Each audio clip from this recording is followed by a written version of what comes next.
नमस्कार YouTube family. तर आज आपण बनवत आहोत कांदे पोहे। तर पोहे बनवणं जास्ती काही अवघड नाही आणि यूट्यूबवर देखील पोह्यांच्या भरपूर अशा रेसिपीज आहेत।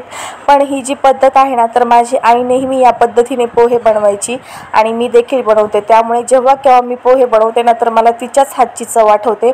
तर तुम्हीही नक्की एकदा ट्राय करून बघा। तर चला रेसिपीला सुरुवात करूया। शुभजल क्रिएशन या चॅनलला सबस्क्राइब करा आणि नवनवीन व्हिडिओजसाठी बेल आयकॉन प्रेस करा। तर इथे मी पोह्यांसाठी लागणारं साहित्य घेतलं आहे। 2 मीडियम आकाराचे कांदे बारीक कापले, एक टोमॅटो बारीक कापून घेतला आहे, थोडीशी कोथिंबीर, 8 ते 10 हिरव्या मिरच्या आणि कढीपत्त्याची पानं। तर चला आपण आता फोडणी करून घेऊया। तर इथे मी पोहे घेतले अर्धी वाटी। तर पोहे भिजवून घेऊ आपण। आणि कधी पण लक्षात ठेवायचं की पोहे खूप लवकर आधी भिजवून नाही ठेवायचे, त्यामुळे काय होतं त्याच्या गाठी होतात आणि नंतर पोहे कोरडे होतात। त्यामुळे मग जेव्हा आपल्याला फोडणी करायची असेल ना, तर त्याच्या 2-5 मिनिटं आधीच फक्त पोहे भिजवायचे। तर आता मी हे पोहे भिजवून ठेवते आणि त्यानंतर मग आपण फोडणी करूया। तर आपले पोहे भिजवून झाले हे बघा। तर असे मोकळे होतात पोहे, ही ट्रिक नेहमी लक्षात ठेवा। तर आता आपण फोडणी करूया। कढई गरम करत ठेवूया।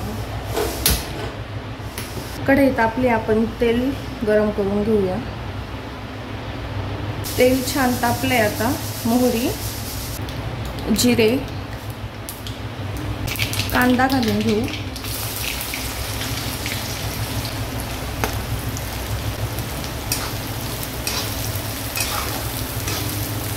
आता मिरची आणि व्यवस्थित याला छान फ्राय करूया। यासोबतच अर्धी वाटी शेंगदाणे घालू। तुम्ही शेंगदाणे आधी फ्राय करून घातले तरी चालतील। आणि व्यवस्थित याला छान असं गोल्डन ब्राऊन कलर येईपर्यंत परतूया। कढीपत्ता घालूया। कढीपत्ता आहे ना, फोडणी परतत असताना घालायचा, म्हणजे तो अंगावर नाही उडत आणि त्याचा पोह्यांमध्ये वास देखील छान येतो। मग आधी तेलामध्ये आपण कढीपत्ता फ्राय केला तर तो अंगावरती उडण्याची शक्यता असते आणि जळून जातो। त्यामुळे मग असं कांदा वगैरे परतत असतानाच कढीपत्ता टाकायचा। तर आपला कांदा आता व्यवस्थित फ्राय झाला आहे। आता यामध्ये आपण हळद पावडर टाकू, मिक्स करूया।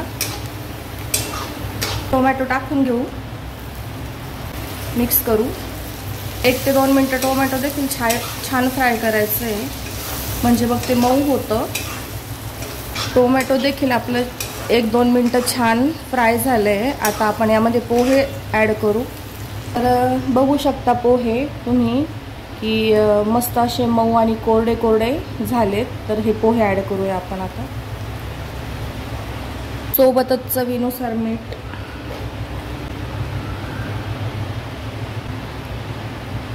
मिक्स करूया। छान असे एकजीव करून घेऊ आता व्यवस्थित। तर पोहे व्यवस्थित मी मिक्स करून घेतले।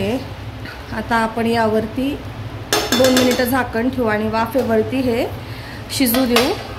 वाफेवरती पोहे लवकर शिजले जातात आणि मऊ होतात। A few moments later. 2 मिनिटं झाले, आता झाकण काढूया। पोहे छान मऊ असे शिजले, आता व्यवस्थित फ्राय झाले, कलर देखील छान आला आहे। तर आपण यामध्ये आता कोथिंबीर टाकू।